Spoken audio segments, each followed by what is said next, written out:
အားလုံးပဲမင်္ဂလာပါခင်ဗျာဒီနေ့မှာတော့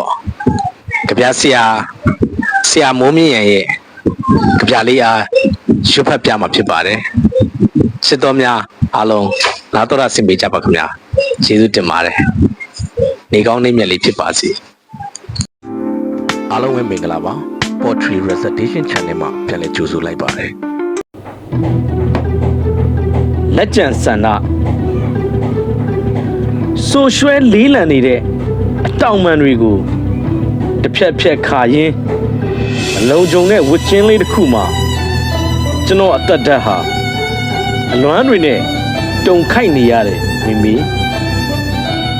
မိုးတွေရွာလေတွေထန်လိုက်တာမိမိရင်ငွေအောက်ကငယ်ဘဝဟာပြန်လဲဖမ်းဆုပ်လို့မရတော့တဲ့တက်တန့်တစ်စင်းလို့ရောင်စုံလှဖြာခဲ့ဘူးတဲ့ဆိုတဲ့အကြောင်းခုချိန်မှာတစုံတစ်ယောက်ကိုပြောပြထားခဲ့ခြင်းလိုက်တာမိမိရဲ့ဟိုးတောင်စီမှာမိုးတွေညို့လာတော့ကျွန်တော်ပါကြိုကြရတော့မယ်ထင်ပါမိမိ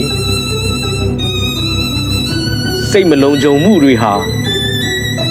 ဟိုးရိုးရင်းချင်စီအထိခိုက်ခိုက်တုံးလို့ဖျားစီတရားစီတန်ငါစီဆိုပြီးငယ်ငယ်ကမိမိမြစ်တာတွေနဲ့